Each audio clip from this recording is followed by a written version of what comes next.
Welcome back to Amazing Mind. If you've just joined us, I have as my second guest, Brad Etter. Now, Brad Etter just had a film called Me and You debut at Cannes. And as he promised, I'm his first interview.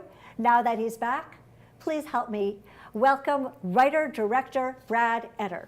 Well, thank you. Thank you, Lisa. Well, Brad, tell me about your film.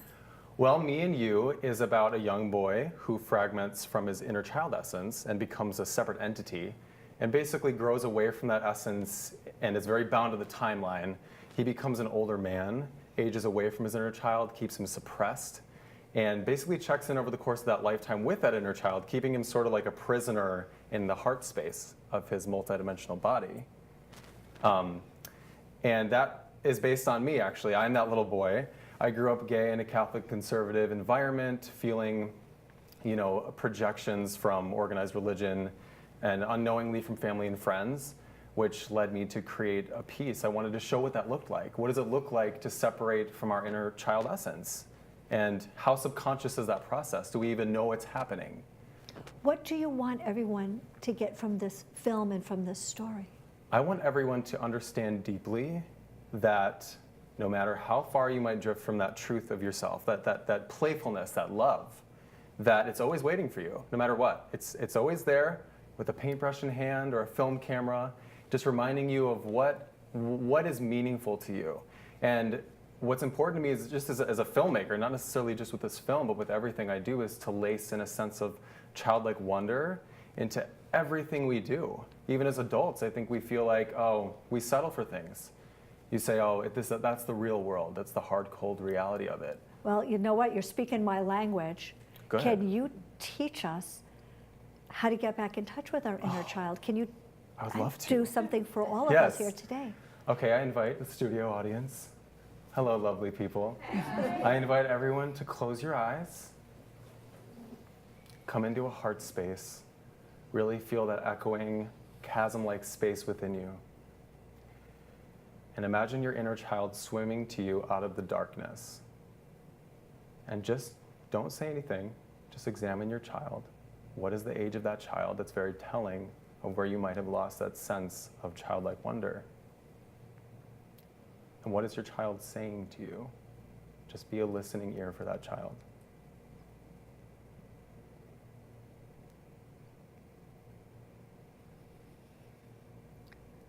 Brad, that's beautiful, because my inner child, as I've shared with you, I grew up dyslexic.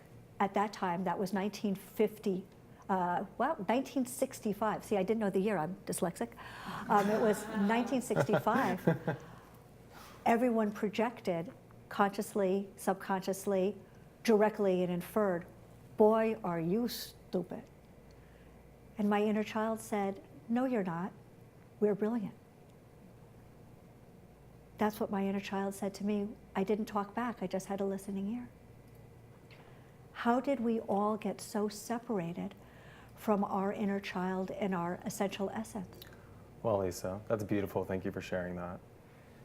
We have come so far from our inner child. I liken this process to falling asleep, because have you ever tried, when you're going to bed and you're like, I'm going to remember now, fading off into sleep. I'm going to remember that crossfade. You never can. 1 minute you're conscious and the next you're not. You're just in the dreamscape. And I liken that conditioning to that process. 1 minute we are everything we are, and then we wake up 40 years later and we're like, what happened? Oh my God. Why am I leading this stale life that doesn't reflect me anymore? And I'll tell you how we've come so far. I think it's a blend of things. It's a whole slew. I call them the separation sisters. They're all connected. They might not seem like they are, but you have everything. The medical industry. You have food, the food that we're eating, the food that is marketed, that is conventionally accepted, these low vibrational foods. You can liken the inner child essence to high vibration. If you're living in a low vibration caused by antidepressants or food or organized religion that might limit you in some way, you're going to lose a sense of that high vibrating pleasure, that love, that bliss, that excitement to just get up and be yourself, to live in a timeless state. So there are many things accountable for that That's true. loss. But here I'm going to put your feet to the fire. It's painful. Confronting your inner child was painful. Mine too. Taking an antidepressant is easy. Feeling your pain is painful. Talk to me about the travel through pain to bliss. Well, it's a thicket. And it really depends on how far you've come from that essence. How much you've meandered off into this time and space bound reality, into the gray, listless reality of a conditioned world. How deep are you in that? Because it's sort of like what goes up must come down. You need to go back through the thicket with love. And that, you know what, that process can happen quite instantly for a lot of people. It just depends. Depends on how buried you are in poor eating. Personally, I went on a cleanse and did enemas. They're really great, you guys, I promise. Tell us more. I'm kidding. Yeah, please. Well, you get on, just kidding. Yeah, it was, you know, it really depends on how far away you've come from that and in your belief system and all of that. You need to reevaluate every aspect of yourself and heal it appropriately. What was the journey in your film, of the character in your film? What did he do to his inner child, and how did he rediscover him? He was laughed at. This actually happened in my experience. When I was young, I wanted to play Jasmine in the Aladdin game because I love Jasmine. I wanted to be a goddess. It just seemed natural, right? It's just what I felt like as a child. The first thing I asked my mother was, why am I not a girl? I didn't understand when I looked in the mirror why I looked male. It just didn't make sense to me. So the first time when I played Jasmine in the Aladdin game, I was laughed at by my brother and some friends. And I said, oh, that's not, something about this isn't right. So I took my child essence. This is how the film begins. I took that child essence as a separate entity. I had already separated from it. And I drew him into my heart and said, listen, this is embarrassing. Like, sit down and stay because you can't come back with me. It's just embarrassing right now. And let me go figure it out. I'll go out, I'll figure it out. I know there's some way to factor you in. But over the course of the film, you start to see there's no way to factor him in. Everything that this child does is wrong. The desire to be a goddess, like a feminine essence, the desire to be happy is just not okay in the way that it's being expressed. So it chronicles a 50-year-old lifetime. I'm not 50, I'm half of that. But you look fantastic. Oh, yeah. the Bradgeman button case. Yes. I wanted to chronicle an experience that went beyond me. I like to start with sort of an expository experience in my life, to take that as the context and then expound on it. So to make it a little more emphatic, I made him check in at the age of 50 to apologize to his inner child for all that time basically neglecting, abusing, ignoring his child in this space all alone, in his heart, in this prison.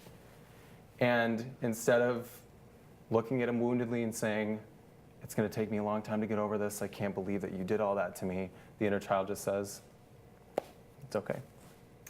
Immediately, I don't care, it's fine. I'm just glad that you're here. So he reconnects. Yep. Teach us how to reconnect. We just did an exercise. What should we all take from the exercise that we just did? Be your own hero. You're your own hero. And once we understand that, once we take the power back, the power does not rest in all of these things that have separated us from our inner child. That's BS. We need to come back to that sense that we are the God essence of our creation. We are that God essence. And if we are created in God's image, we can do anything. So first of all, take that power back, shift it, say nothing, I don't belong to any ideology, I don't belong to anything. This food, I don't belong to anything, I belong to me. And then you can start the process. You'll know in your heart what's right. You can start the process of sifting aside all those layers that have amalgamated around your truth, and your child is right there. You had your film debut at Cannes before what happened in June 2016 in Orlando. This message is more important than ever, given what has just happened in our world today. How can each individual repair the world and not separate into male or female, black or white, good or bad, up or down? Integrate. How? Step back, like I said before, with the inner child exercise, just be diaphanous, be transparent. Let that light shine through you because it already knows. It's already you. It's already there. It's pulsing. It's the light that's giving your heart a beat. It's always there for you. That's our reminder. Now it's just a matter of letting it take you on its wave. It has all of its intentions lined up for you. You just have to listen. Just listen. Stop trying to control everything all the time. And even in the healing process, I tried to micromanage that too, and that ended up creating more resistance to connecting my inner child. Like, oh, I need to heal, I need to do this, that becomes another mind construct that holds us back from accepting our playful energy. Just relax. You know, you're 25, and you've already had a film at Cannes. What's next for you? What are you working on? What can we expect to see? A lot of stuff. This is really just the beginning. I just recently established my production company called BE Productions. BE, Brad Etter? Brad Etter, oh, you caught it. But it's a double entendre because How? you have Brad Etter, and then it's also an acronym for Become Experience, which I think is for me, that's my credo in life. Instead of ignoring these experiences we have, become them. And then you own it all. So are you doing more films? Are you writing More books? films, yes. It's actually, I'm calling it the I Am Merkaba series, and Me and You is the second of that, because they all correspond to layers of our multidimensionality. So I had a film before this called Morning Announcements, which is based in the root foundation of love. It has to do with the boy who took over, he besieges his school's morning announcements and says, hey, just so you know, my younger brother killed himself because of the way that you are treating your students, just because of the ideologies that the conditional love, just so you know. And that was the foundational piece. Me and You was more of examining the inner process of that experience of being on the receiving end of judgment. And then from there, they just progress upward and become a lot more etheric, metaphysical, populated. So there's another 6 films, or seven films and a mini-series that I have planned as part of that whole template. Everyone wants to see this. How can we see Me and You? You can find me at bradetterproductions.com. That is where you can see all the films that I've done, some music videos, and then the BE Productions Facebook page. Excellent. Brad Etter, you were good to your word.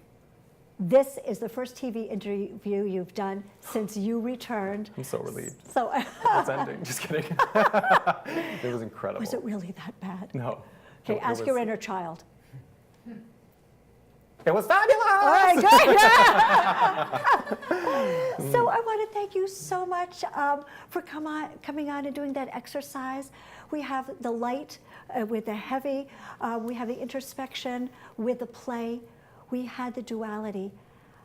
I got to ask you before we're done, can you share with everybody that you are not an only child? Can you tell everybody? I'm actually an identical mirror twin. And we call ourselves, like, we're very solar and lunar. So if we were to stand across from each other, we reflect each other. We're just mirrors. So I'm left-handed, he's right-handed. I'm gay, he's straight. So we represent kind of the polarity of the divine masculine and feminine. You know, like the energies are balanced, which is awesome. Because in my brother, he has such a grounding linear perspective. He's an energy healer.